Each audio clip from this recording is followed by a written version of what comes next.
Merci beaucoup à Emmanuel Plot et Emmanuel Tour pour cette disputation très très stimulante. J'imagine que ça nous, ça nous fait penser à plein de questions, à plein d'arguments, à plein de réflexions autour du numérique qu'on peut avoir au quotidien, mais surtout au vu des arguments que vous avez tous les deux avancés. Euh, Peut-être une première question. En tant qu'étudiante, ancienne étudiante de philosophie, on aimait bien faire ça à la fin de notre disputatio avec notre professeur. C'était de demander aux disputants respectifs si ils avaient un avis différent de celui qu'ils ont avancé, donc défendu. Parce que, comme je l'ai dit au début, la disputatio permet aux disputants de défendre une position qui n'est pas nécessairement la leur, donc qui n'est pas nécessairement leur opinion personnelle. Quelqu'un veut se prononcer en premier, Oui, peut-être? tu me permets, je ne sais pas si on l'entend, tu me permets de quand même modérer un peu mon discours. Bien sûr, responsabilité individuelle et personnelle, bien sûr. Mais d'abord, responsabilité collective. Et je crois que dans toutes les questions de numérique et de digital, on renvoie trop à l'individu seul, alors que c'est la société et la famille qui sont profondément en question dans ce rapport au numérique aussi. D'où le fait que couper fondamentalement les réseaux sociaux aux moins de 16 ans, si on ne change pas l'écosystème, n'a absolument aucun intérêt. Si par exemple les médias eux-mêmes n'investissent pas plus dans les réseaux sociaux, ça n'a absolument aucun intérêt. Donc il y a une limite à faire, l'individu et sa responsabilité, non, c'est une responsabilité collective. Et deuxième élément, et ça c'est une posture d'un auteur que je n'ai pas cité mais qui s'appelle Schramm, qui a été très important dans les années 50-60 dans les études sur ces questions, il y a évidemment un équilibre très fort qui doit être trouvé entre la responsabilité tout de même du média ou, par exemple, de Meta ou de Google, du producteur du numérique, par rapport à l'individu. Si, par exemple, on observe ce qu'on observe aujourd'hui, que le TikTok chinois, il bride davantage les contenus en Chine qu'il ne les bride chez nous, il y a une responsabilité évidemment de l'émetteur et donc du producteur. Donc c'est beaucoup plus équilibré que ce que j'ai dit, entre responsabilité de l'homme et responsabilité de l'émetteur ou du producteur ou de Meta ou de Google ou ce que vous voulez. Voilà. Merci pour votre réponse. Emmanuel Plot. Eh bien, j'avoue que j'avais pas d'avis sur la question. Donc on m'a dit tu défends le contre, j'ai cherché les arguments contre, c'est le but de la disputatio. J'attendais avec impatience les arguments pour d'ailleurs, afin de pouvoir continuer à réfléchir. Donc je vais en profiter maintenant dans les jours qui viennent pour réfléchir sur la base de ce que tu as dit. Personnellement, j'étais pas spécialement apeuré par les réseaux sociaux. Maintenant, je le suis plus, que j'ai entendu Cathy nous en parler avec les outils d'IA. Ça me fait peut-être beaucoup plus peur. J'ai des enfants de plusieurs âges, notamment des enfants de 10 ans. J'y vois quand même quelque chose que je n'ai pas défendu. Alors c'est peut-être plus l'informatique en général, mais c'est valable aussi d'une certaine manière pour les réseaux sociaux. C'est une nouvelle façon de penser. Et une nouvelle façon d'accéder à la réalité, à la vérité, une façon de co-construire ses pensées.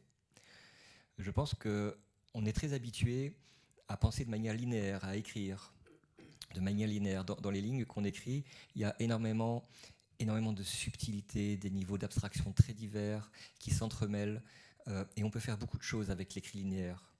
Mais c'est un écrit relativement fixe. Dans une base de données, quand on écrit, on peut écrire à plusieurs. Quand on modifie un élément, il va modifier d'autres éléments. Et il y a une capacité de co-construction de la pensée qui est émergente. Et je pense que ça, c'est aussi une révolution extrêmement positive. Si jamais j'avais eu à défendre le pour, je pense que j'aurais beaucoup insisté là-dessus. D'accord, merci beaucoup pour cette intervention très intéressante. Peut-être un mot, Cathy Brem, par rapport à tout ce qui vient de se passer au vu de votre présentation et la disputation qui s'est passée ensuite. Alors j'ai aussi les deux côtés, de toute façon j'ai un grand côté pour qui est que les réseaux sociaux nous ont quand même permis une ouverture sur le monde que l'on n'avait pas du tout avant, puisqu'avant chacun était effectivement dans son petit cercle, on avait peut-être des relations plus qualitatives, moins quantitatives, mais aujourd'hui on peut rencontrer des gens partout autour de la Terre, discuter avec eux, être inspiré par des personnes que l'on n'aurait jamais rencontrées auparavant. Donc ça pour moi c'est un très grand point positif que nous ont permis les réseaux sociaux et qui est un point positif sur lequel on peut travailler quand on le travaille en famille, quand on travaille dans la société, quand on a des gens qui nous accompagnent pour arriver sur ces interfaces-là. Le point négatif est que ce sont des interfaces qui sont entre les mains de 5 personnes à peu près autour du monde et qui ont un but économique et qui ont un but d'attirer l'attention. Ils n'ont pas un but social, ils n'ont pas un but de nous faire plaisir et de nous faire rencontrer tous ces gens et de nous inspirer. Ils ont plutôt un but de nous capter. Donc justement, on a besoin de cette éducation à côté pour comprendre comment en tirer le mieux. Donc c'est toute la partie aussi éducation, médias, information que l'on mène à France Télévisions aussi. Donc si on est laissé seul dès l'enfance sur les réseaux sociaux sans aucun accompagnement, je ne pense pas forcément que ça puisse être quelque chose de très positif. En revanche, si on a le bagage intellectuel, social, émotionnel pour en tirer le mieux, là c'est quelque chose de magnifique. Effectivement, je rejoins assez bien votre avis là-dessus. C'est vrai que pour les enfants aujourd'hui, et au vu des lois aussi qui sortent, on peut se dire que ce serait une bonne idée de réguler un peu les choses. Surtout que, comme on a évoqué plusieurs fois, c'est un outil qui évolue de manière exponentielle. Et du coup, pour pouvoir un peu gérer toutes les dérives possibles, ou même les bénéfices qu'on peut en tirer, il faut bien pouvoir réguler tout ça. Donc merci pour vos retours. Et donc comme vous l'avez pu voir, effectivement, une disputatio, c'est vraiment défendre une position qui n'est pas nécessairement la nôtre et qui peut être nuancée de manière différente. On peut très bien aussi avoir un avis un peu entre deux, et c'est ce qu'on a pu un peu voir dans notre échange maintenant. Et on aimerait tous, j'imagine, savoir un peu, connaître l'avis du public à main levée pour ceux qui sont présents, celles et ceux qui sont présents et présentes. Et même virtuellement, on a beaucoup de personnes connectées sur le live YouTube et Facebook. À savoir, bien sûr, le pour et le contre pour la question « Une pensée inspirée du christianisme peut-elle aider les jeunes à échapper à l'enfermement numérique ?» Peut-être on peut avoir à main levée les personnes qui seraient pour. Ok, donc pour, peut-être je vais regarder. Ok, on a 2 personnes en physique sur YouTube. On va voir si on peut avoir l'information. Hop. On a déjà des questions en tout cas, donc on va peut-être passer aux questions et je vous donnerai les résultats plus tard. Des questions peut-être dans le public, on pourra vous passer le micro bien sûr. Tu en as ?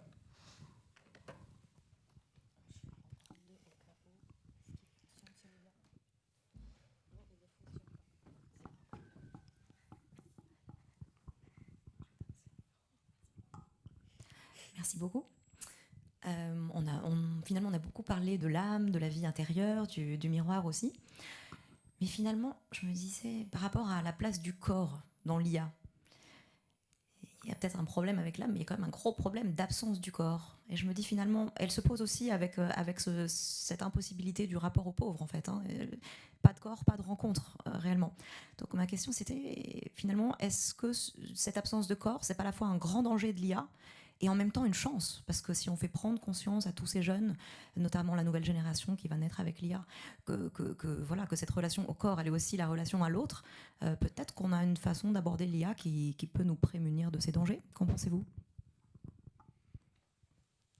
Alors la relation au corps, sur les réseaux sociaux et encore plus avec l'IA générative, on a là aussi des capacités d'exploration qui sont multiples. J'avais parlé tout à l'heure de Roblox par exemple et de ses avatars, donc c'est tout un tas de possibilités d'explorer ces différentes variations et la façon dont on peut s'identifier par rapport à soi-même. Donc ça c'était déjà une tendance et ça n'a pas attendu l'IA générative, et je pense que l'IA générative et la créativité permettent d'aller encore plus loin dans ces questions-là.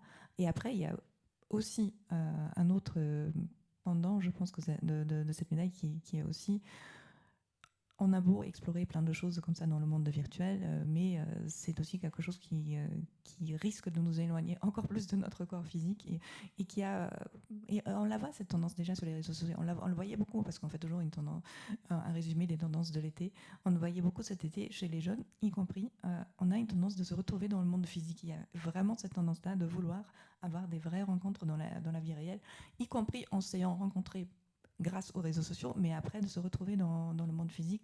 Et je pense que c'est vraiment là quelque chose qu'on en voit de plus en plus. Et on a d'ailleurs la même tendance, peut-être pour le journalisme, si je reviens sur les médias, qui était auparavant, on avait un petit peu trop toujours cherché, alors qu'est-ce qui se passe sur les réseaux sociaux et c'est ça qu'on va raconter. Avec l'IA générative, elle va peut-être nous pousser aussi beaucoup plus à revenir vers l'humain, puisque c'est ça notre valeur ajoutée par rapport à des sites générés par l'IA générative. Elle va nous pousser vers l'humain, vers de l'investigation, vers aller dehors, rencontrer des gens, refaire peut-être ce travail de journaliste, de rencontre, de raconter la vraie vie de ce qui se passe dans le monde réel. Et en complément, moi, je voulais juste attirer ton attention sur 3 choses. Ayant en tête le livre d'un prêtre parisien qui avait une thèse très forte il y a 2-3 ans, le virtuel, c'est le contraire de l'incarnation. Autrement dit, plus on est dans le virtuel, moins on est dans le christianisme. Nuance. D'abord, et ça vaut pour les médias, quand on est sur YouTube, la première chose qu'on connaît en règle sur YouTube, c'est qu'il faut des incarnations. C'est un mot des réseaux sociaux. Les youtubeurs sont des incarnations. Et donc, première remarque, c'est qu'il n'est pas vrai que le virtuel soit un monde désincarné. Au contraire, ce qui fonctionne dans l'identification, ça suit aussi la thèse de Lazarsfeld qu'on appelle le two-set flow, c'est-à-dire qu'on ne suit pas de manière générale les thèses, mais on suit des influenceurs physiques. Sur le monde du numérique, non, il y a des incarnations, elles sont indispensables. Deuxième point qui est important, quand tu fais une visio, c'est pas ton corps qui se trouve estompé, il se trouve maximisé dans ses possibilités. La visio n'est pas l'annihilation du corporel et du physique, elle est l'augmentation de ses capacités. C'est bien toi qui parles, c'est bien ton visage qui est là, sans ton corps et sans même un avatar. Un avatar, c'est quoi? C'est une copie d'un corps, c'est pas une désincarnation. Eh bien, il n'y aurait pas de possibilité, sauf que le numérique permet des possibilités au-delà du physique immédiat et d'une certaine façon démultiplie les possibilités du corps. Et troisième chose qui me paraît importante, tout à l'heure, Cathy a eu un élément intéressant à un moment. Elle a dit, regardez, quand on a fait les premières images d'IA, on voyait 6 doigts et on savait que ce n'était pas vrai. Aujourd'hui encore, même dans les modèles les plus sophistiqués, Sora 3 et d'autres, de génération des images virtuelles, à quoi on reconnaît que c'est faux? À un élément en particulier, dans les plus avancés, c'est que c'est trop parfait. Notre corps, il a des imperfections. Quand est-ce qu'on sait que c'est photoshopé, qui est une forme de virtualisation? C'est quand il n'y a pas la pauvreté du visage, c'est-à-dire précisément ce qui fait la réalité d'un corps, qui se marque par des imperfections. Et donc, d'une certaine façon, dans le virtuel, ce qui reste la norme, et qui, au fond, même pour les journalistes, permet de vérifier qu'une image est fausse ou vraie, ça reste la référence corporelle et la référence réelle. Donc, le réel reste la norme du virtuel. Très bonne question, que je ne formulerai peut-être pas exactement de la même façon. Je pense que le problème, il vient du fait que la connaissance vraie est essentiellement générale, scientifique, mais que le réel est toujours spécifique. Et que le réel, on n'a jamais fini de le questionner. Et que le piège, c'est de croire que le réel est dans la connaissance qu'on a. Et le corps nous aide à cela. Mais c'est vrai aussi des subtilités de notre esprit. C'est vrai sans doute de nos âmes. Le spécifique, c'est vraiment le Graal, inatteignable, à poursuivre. Et c'est donc l'horizon qu'il faut vraiment garder. Voilà. Et je pense qu'on peut s'ennuyer sur des réseaux sociaux quand on a un miroir qui nous renvoie nous-mêmes, parce qu'on ronronne avec nous-mêmes. Peut-être qu'on s'ennuie moins si jamais on construit un effort de vérité et qu'on ne peut utiliser les réseaux sociaux ou les réseaux numériques d'une manière générale dans ce sens-là. En tout cas, je pense que c'est vraiment ça le sens de notre existence, et que pour bien le faire, bien évidemment, il ne faut pas oublier les plus exclus qui nous dérangent de nos habitudes et de nos pensées toutes faites. Merci beaucoup pour toutes vos réponses. Est-ce qu'il y aurait peut-être d'autres questions? Super.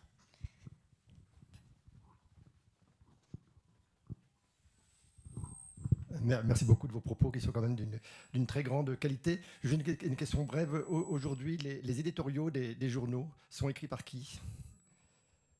Comme vous lisez un éditorial du Monde, qui est parfois parfait, est-ce qu'on peut... Il est même plus signé. Et est-ce que c'est l'intelligence artificielle qui l'a écrit ou comment ça se passe? La législation européenne, si c'est écrit par l'IA, nous oblige de l'afficher. Si un éditorial était écrit par une IA, sauf que l'éditorial, c'est le propre de l'expression et des idées humaines. Donc c'est vraiment cet endroit-là où un humain s'exprime par rapport à son expérience et non pas juste par rapport à ses idées. Donc pour moi, dans un journal digne de ce nom, un éditorial, il est écrit par un humain. Autrement, ça serait signé par une IA. La question subsidiaire, comment se rend compte, vous avez dit, l'IA produit des choses trop parfaites. Comment se rend-on compte que quelque chose est trop parfait? Quand c'est général et d'une universalité creuse. Quand c'est ce que Hegel appelait l'abstrait de toute détermination.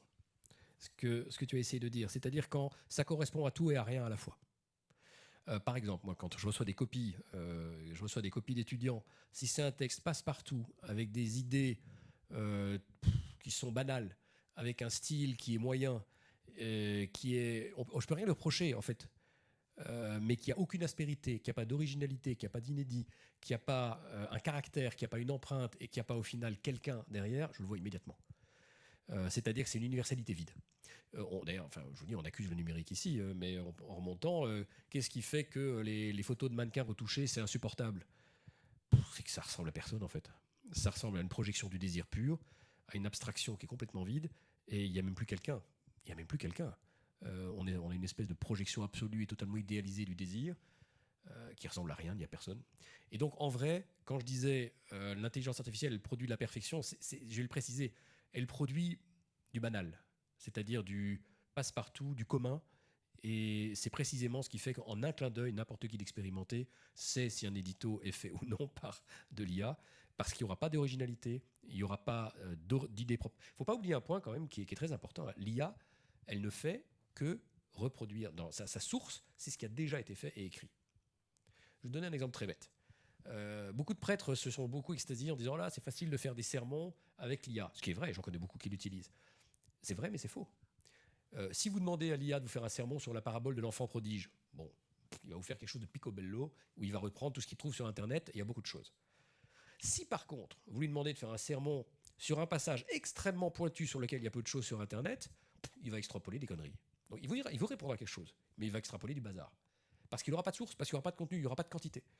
Et donc là, il y a une différence qui est une différence majeure, ça revient à ce que tu as dit, c'est-à-dire le côté spécifique. L'IA et le virtuel, on le reconnaît quand il a été mal prompté, quand il n'y a pas justement l'humanité qui correspond à la force d'une empreinte, la force d'un caractère, la force d'une décision et la force d'une pensée avec toute son originalité. Merci pour vos retours. Il y aurait d'autres questions, même des idées à partager, n'hésitez pas.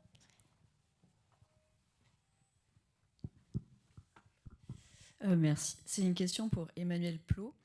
Quand tu parles des pauvres, moi je ne suis pas habituée à ce genre de concept.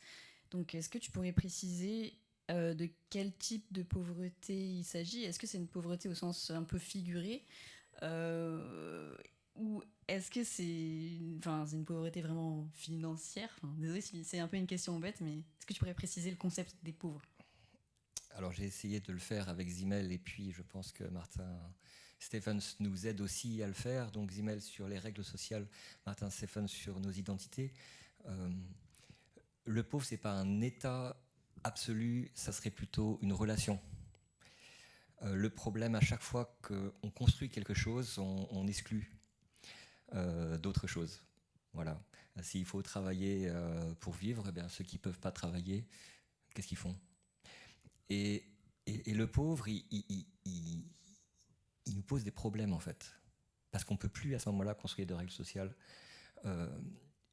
parfaites. On ne peut plus construire des identités alors qu'on en a besoin et s'y attacher mordicus. On est obligé de remettre en cause ce que l'on construit pour vivre. Et ça, on n'aime pas du tout, parce qu'on aimerait bien être parfaitement logique. Mais la réalité, c'est pas ça. Et je pense que le christianisme nous ouvre à cette vie totalement paradoxale et à ce chaos. Alors, c'est pas négatif du tout, le chaos. Le chaos, c'est avant qu'on s'organise. Donc, c'est pour reprendre l'organisation qu'il faut passer par le chaos. Et sans doute, c'est un geste extrêmement poétique. Si j'ai bon souvenir, l'étymologie du mot poésie a à voir avec la notion de chaos.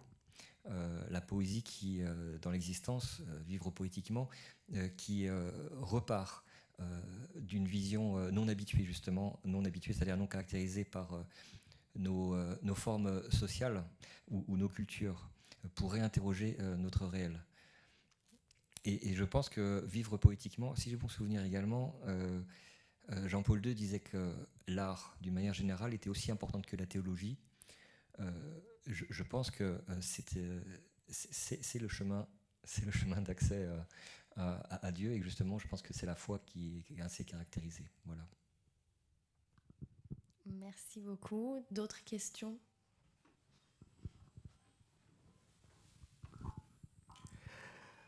Vous avez parlé d'imperfection à l'époque de IA, et on est vers la perfection aujourd'hui, peut-être beaucoup de perfection.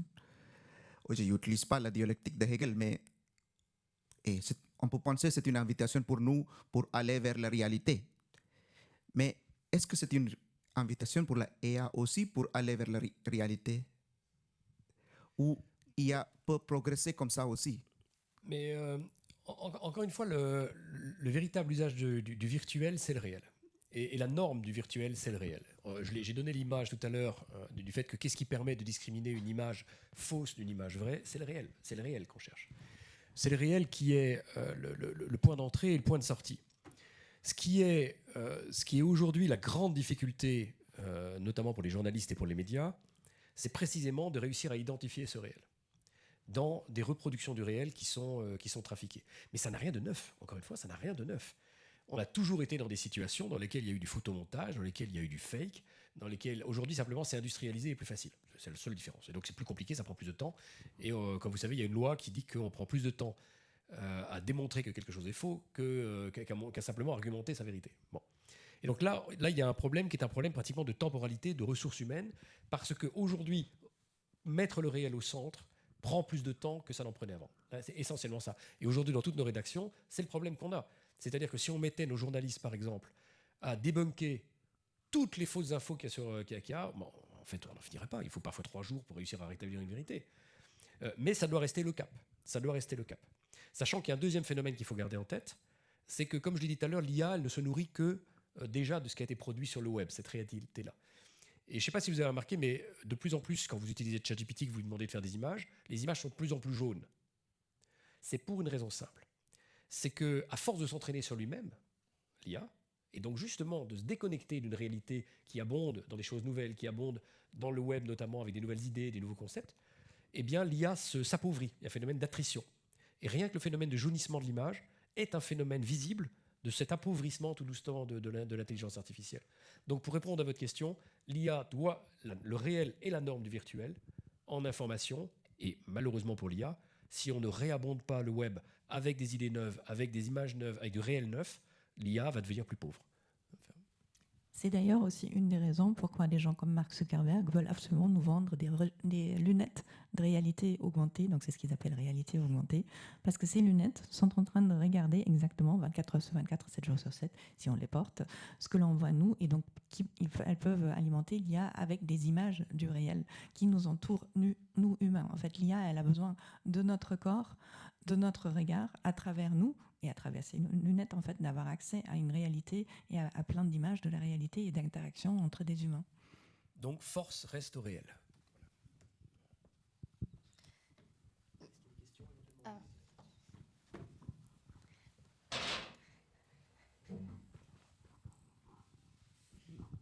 Oui, merci beaucoup. J'ai une question pour Emmanuel Tourpe, parce que vous avez dit tout à l'heure, dans votre défense, donc, que les réseaux sociaux étaient neutres en eux-mêmes, et que ce que nous proposait notre algorithme était davantage le reflet de nous-mêmes, le reflet de notre âme.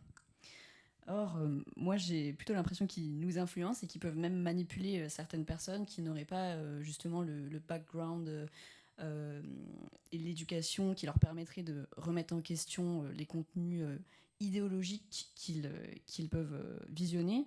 Et je vais prendre l'exemple du fait que lorsque l'on crée un compte Instagram, par exemple, et que l'on indique qu'on est de sexe masculin, il y a un biais qui fait que, visiblement, on serait davantage exposé à des contenus masculinistes très rapidement, dès le départ de la création de notre compte Instagram. Donc, et justement, c'est ce qui C'est ce qui était mentionné, il me semble, dans la commission d'enquête de septembre. De fait, si tu veux, je ne dis pas que l'outil en lui-même ne propose pas des choses ou n'a pas une offre de contenu. Évidemment, c'est pas un algorithme qui mettrait personne avec rien.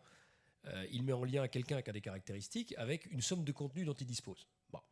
Par contre, ce qui se passe, c'est que l'algorithme, il va faire une seule chose. Il ne faut pas oublier ce qu'a dit Cathy tout à l'heure. Ce n'est pas des entreprises philanthropiques. Elles veulent juste faire du pognon. La seule chose qui les intéresse, c'est que tu vois un maximum d'images et donc un maximum de pubs. Il n'y a rien d'autre qui les intéresse. Et donc, eux, ils s'en foutent éperdument que tu regardes des contenus religieux, que tu regardes des contenus porno, que tu regardes des contenus artistiques. Ce n'est pas leur problème. Mais c'est vraiment... Il y a une neutralité absolue par rapport à cette question-là.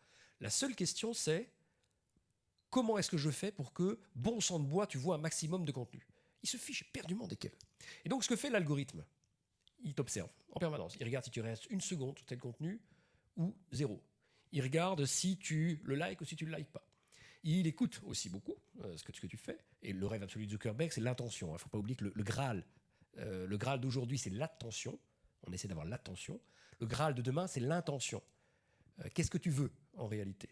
Je donne un exemple tout con. Moi, le nombre de fois où je me suis retrouvé avec des contenus Walt Disney parce qu'un de mes gosses avait regardé Netflix, merci quoi. C'est juste un usage latéral et c'est pas mon intention sur Netflix.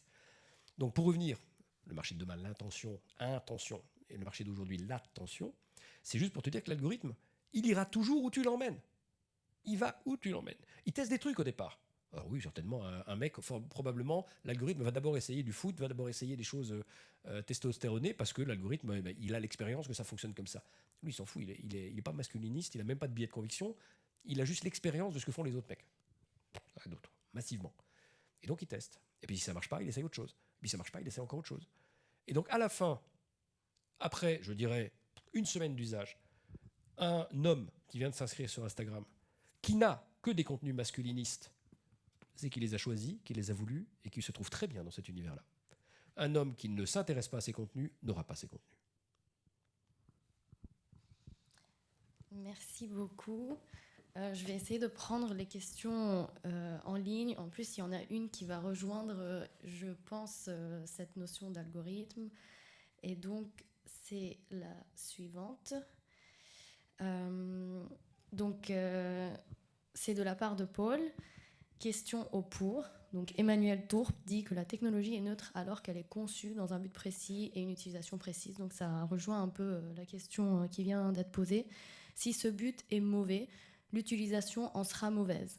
Un pistolet n'est pas un lit et ne porte pas le même objectif. Que dire alors du fait que les algorithmes sont faits pour que l'on passe le plus de temps dessus pour des raisons commerciales, veulent nous enfermer pour que l'on voit de la pub et dans ce but, mettent plus en avant les contenus sensationnels et violents. Mais c'est vrai, il y a une réalité économique de base. Hein. Les gens qui construisent les algorithmes, il faut bien qu'on les paye. Et sauf à venir un jour dans lesquels les États décideront de payer des ingénieurs pour faire des algorithmes d'État, ça reste des entrepreneurs, ça reste des gens qui doivent lever des fonds, ça reste des gens qui doivent trouver des actionnaires, et ça reste des gens qui ne peuvent fonctionner qu'avec une chose, c'est de l'argent. Et donc dire que quand ils mettent en place des outils qui cherchent à récupérer cet argent, c'est mal, c'est juste ne rien savoir de l'économie. Ça fonctionne comme ça. Ça fonctionne comme ça. Par contre, l'illusion selon laquelle Facebook sera un service public, l'illusion selon laquelle Google serait don't be evil, c'était leur ne sois pas mauvais, ne sois pas du mal, leur première idée, n'a aucun sens. Ils n'ont aucune vertu. Ils n'ont aucune vertu, ni mauvaise ni bonne. Ils veulent faire de l'argent pour lequel ils ont investi, ils veulent retrouver leur argent, et il n'y a rien à faire. Le trésor et le capital, c'est nos données. Et donc, on utilise leur affaire gratuitement. Vous n'avez jamais payé pour Facebook, que je sache. Vous n'avez jamais payé pour Instagram, alors que derrière, c'est des milliers et des milliers d'ingénieurs qui sont derrière et qu'il faut rémunérer. Vous n'avez jamais payé pour ça. Hein, et vous l'utilisez gratuitement. Et qu'est-ce que vous offrez en retour? Vos données. Voilà, c'est un deal. C'est un contrat moral. C'est un contrat commercial. Et c'est un contrat qui se fait tous les jours. Par contre, il y a une certitude, c'est que forcément, derrière l'algorithme, il ne va pas s'amuser, l'algorithme, à être programmé de manière à ce que les contenus que vous aimez bien, vous les voyez moins. Il va être programmé pour que les contenus que vous aimez bien, vous les voyez plus.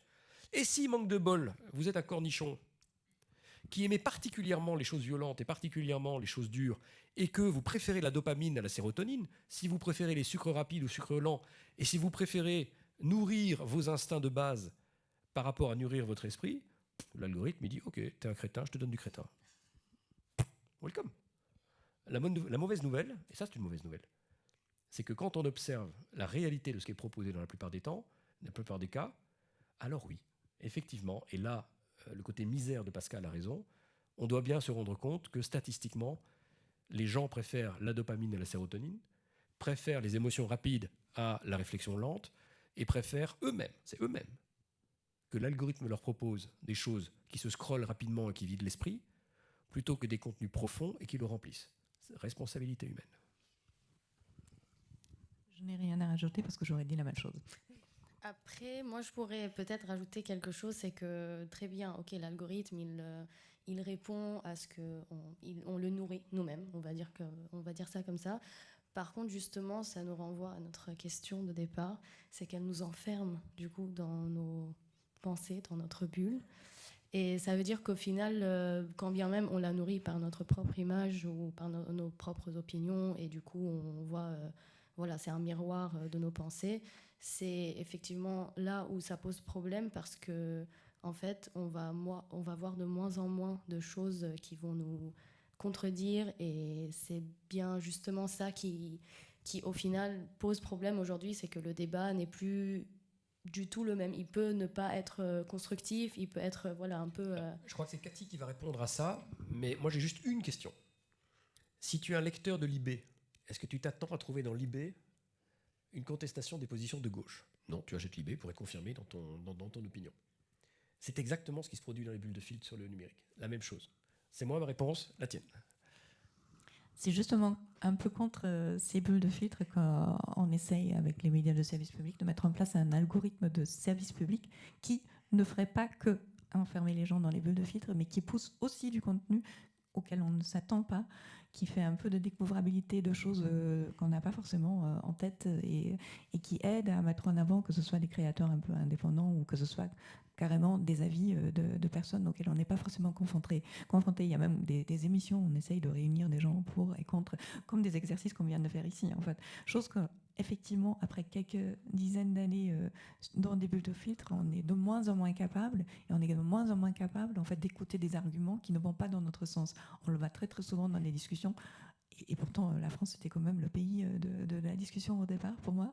Mais en fait, je vois de moins en moins de gens qui sont capables, ne serait-ce que d'écouter pendant 5 minutes quelqu'un qui n'est pas de leur avis, qui ne va pas dans leur sens. Et ça, c'est quelque chose de très, très dangereux pour la démocratie. Donc c'est pour cela qu'avec les médias, que ce soit service public ou pas service public, on a vraiment cette tâche-là, cet objectif-là, de réouvrir les esprits et de les ne serait-ce que confronter. Il ne s'agit pas de convaincre quelqu'un, c'est juste de confronter les gens à d'autres avis.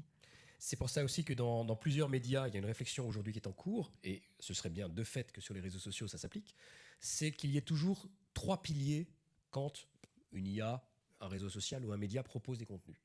Les 3 piliers, ils se complètent. Le premier, c'est l'algorithme. On n'y peut rien, on a besoin. Bon. Le deuxième, c'est ce qu'on appelle des contenus éditorialisés, c'est-à-dire qu'on propose, le média ou le réseau social propose spontanément des contenus. Aujourd'hui, c'est ce que fait Netflix, hein. Netflix, il regarde un peu ce que vous faites, mais concrètement, quand vous ouvrez Netflix, il pousse ce que lui, il a envie que vous regardiez. C'est fini le temps où Netflix ne faisait que regarder ce que vous consommiez. Donc, éditorialisé. Et il y a un troisième, qui est ce qu'on appelle la sérendipité, qui est aléatoirement de vous soumettre à des contenus qui ne sont pas éditorialisés, qui ne sont pas dans vos goûts, mais qui font partie d'un esprit de découverte. Alors, il y a une limite. La RTBF, qui est le média public belge, avait déjà tenté un algorithme de découverte il y a à peu près 4-5 ans pour sa plateforme qui s'appelle Ovio. Sauf que la mauvaise nouvelle, c'est qu'on a beau proposer à des gens non curieux des contenus qui ne sont pas dans leur zone d'intérêt, ils ne vont pas les regarder. Ce qui nous renvoie quand même à nouveau à la responsabilité.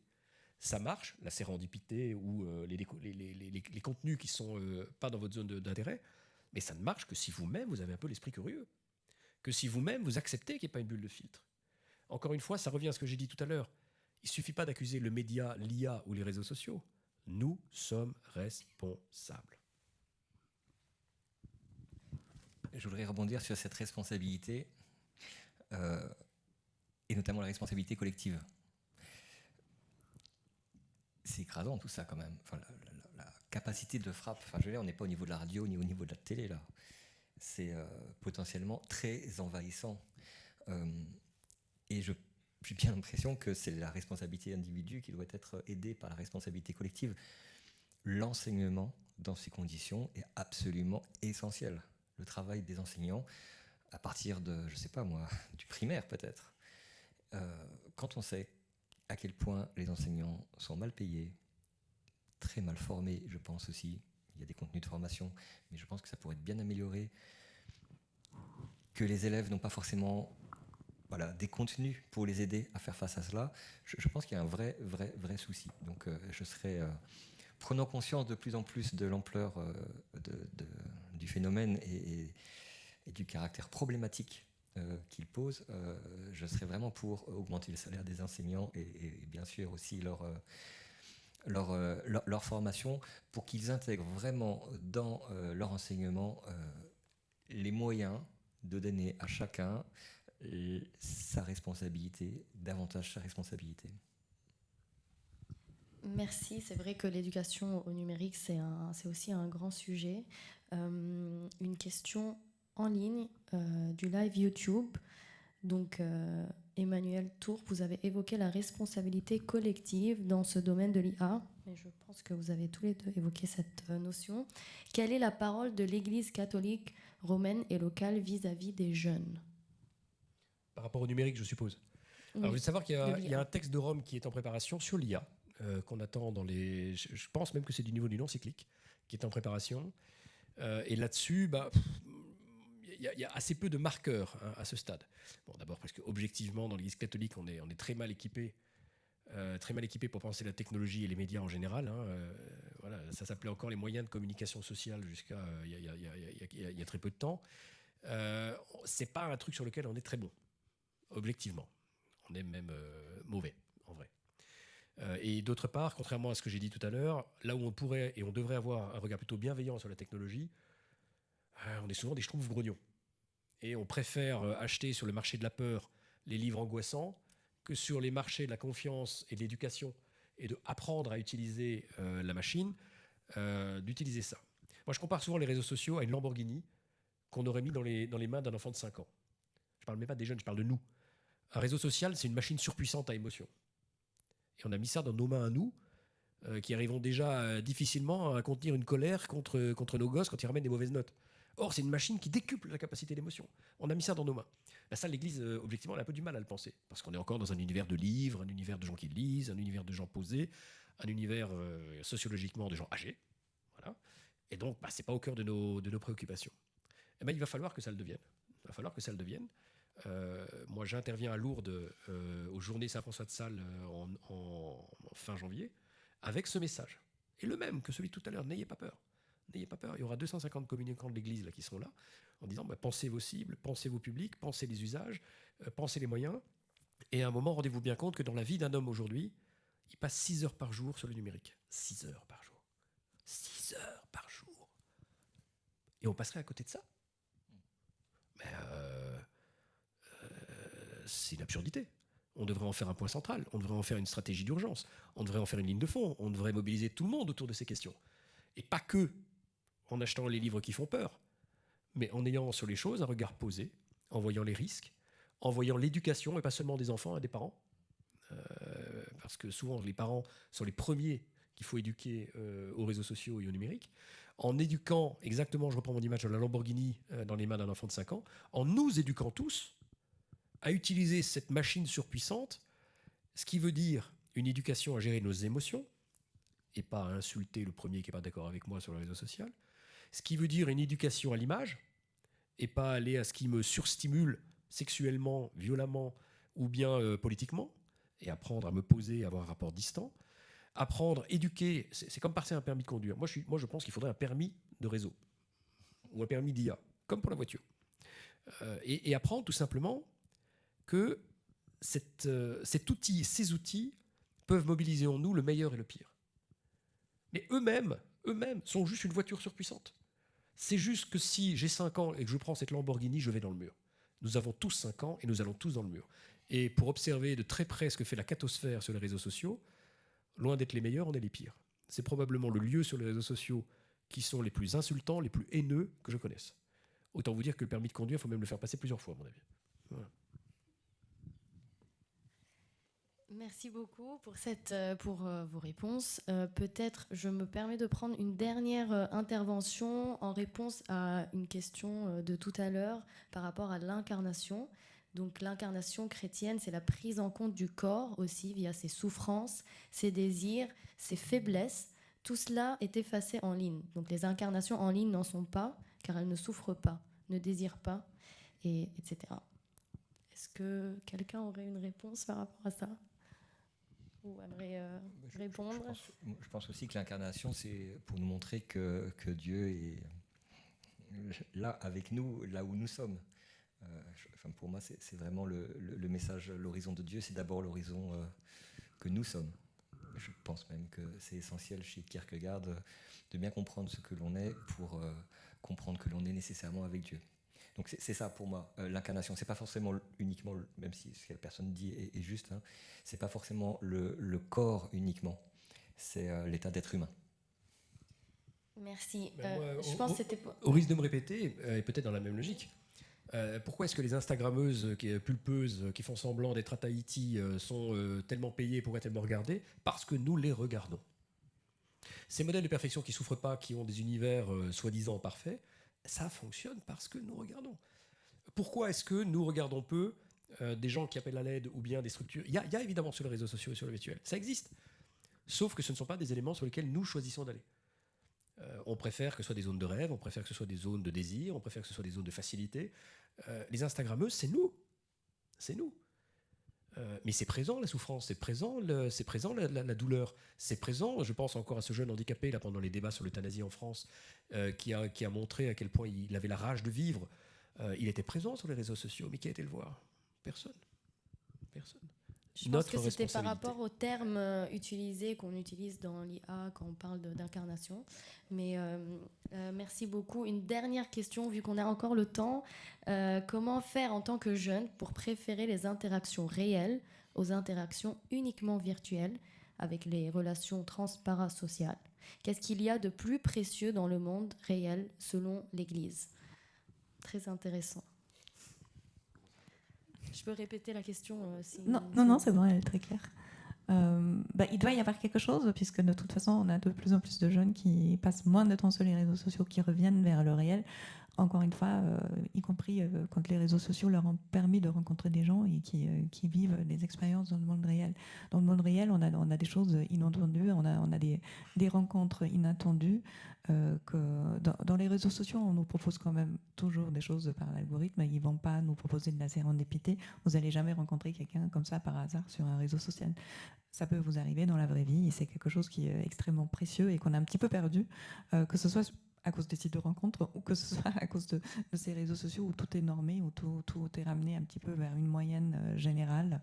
La vie réelle, la vraie vie, les rencontres dans la vraie vie, ça nous permet ça, c'est justement l'inattendu et la confrontation à quelque chose que l'on ne connaît pas. Et en complément de ça, moi je dirais la règle bénédictine avec un petit truc en plus. Alors d'abord, la règle bénédictine, c'est contempler, prier. Jamais oublier qu'on devient ce qu'on contemple. Ça vaut pour les réseaux sociaux. Et ça veut dire aussi que la contemplation et le regard, il doit être capable de prendre du champ et de ne pas être tout le temps sur le scroll, mais précisément de regarder celui qu'on veut devenir. Et donc je dirais d'abord la prière. Ensuite, chez les bénédictins, il y a le travail manuel. Ça revient à ce que tu dis aussi, c'est-à-dire s'incarner dans la réalité manuelle. Je ne dis pas qu'il faut faire du travail manuel, j'en serais incapable. Mais ça veut dire sortir, marcher, faire l'amour, faire du sport. Il y a la réalité du contact avec le monde réel. Et alors, il y a chez les bénédictins un troisième temps, qui est aussi le travail intellectuel. Je crois que l'esprit critique, la capacité à ne pas être que dans un univers qui peut devenir sidérant et hallucinant, qui est un univers d'images et de sons, il faut être capable d'entrer dans un univers de pensée, dans un univers de réflexion, et donc dans un univers aussi de lecture. Et donc j'ai tendance à dire contempler, sortir et très certainement penser. Moi, j'aurais tendance à répondre en disant mais d'après ce que je comprends, on s'emmerde sur les réseaux sociaux. Et si jamais... tu n'es pas tout à fait d'accord. Ça dépend. Ça dépend. Mais en tout cas, si jamais on a cette question de l'enfermement, c'est bien parce que tu as rappelé qu'il y avait des dépressions chez les jeunes qui pouvaient être liées, du moins, à ce facteur d'une consultation importante des réseaux sociaux. Je pense qu'on s'en ennuie pas quand on est dans la réalité et la spécificité de ce que l'on vit. Mais pas du tout. On est plutôt assez fasciné. La difficulté, par contre, c'est de rentrer dans cette réalité, de sortir de ces représentations et de ces fantasmes. Et ça, c'est extrêmement difficile, je pense. Voilà. En tout cas, je pense que là, il y a un enjeu très fort.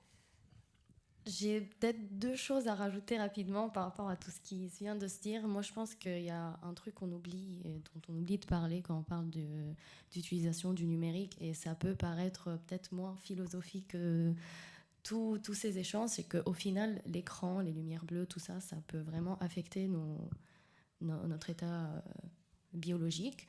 Ça peut nous fatiguer, ça peut du coup nous rendre un peu déconnectés de nos sens d'une certaine manière.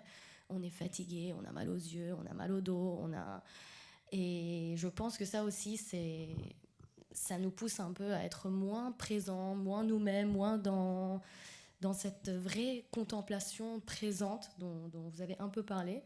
Donc il y a ça. Et je pense que moi, ce que j'aime dire, et c'est quelque chose que j'apprends à faire, c'est de réapprendre à s'ennuyer.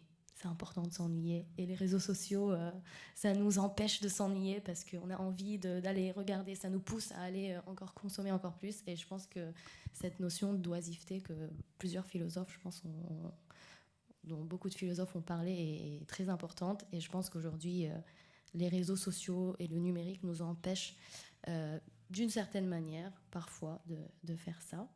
Donc voilà, j'avais envie de rajouter ça. Et si tu me permets pour conclure, je souhaitais remercier tous ceux qui ont organisé ici, Elisabeth Agnès qui est avec nous, nos organisateurs de l'association, nos techniciens également, et alors par-dessus tout, Cathy, pour ta présence tout cet après-midi. Merci beaucoup. Merci à tous ceux qui nous suivent en ligne. Merci à tous ceux qui sont venus. Et puis à très bientôt dans l'association des philosophes chrétiens. Bonne journée.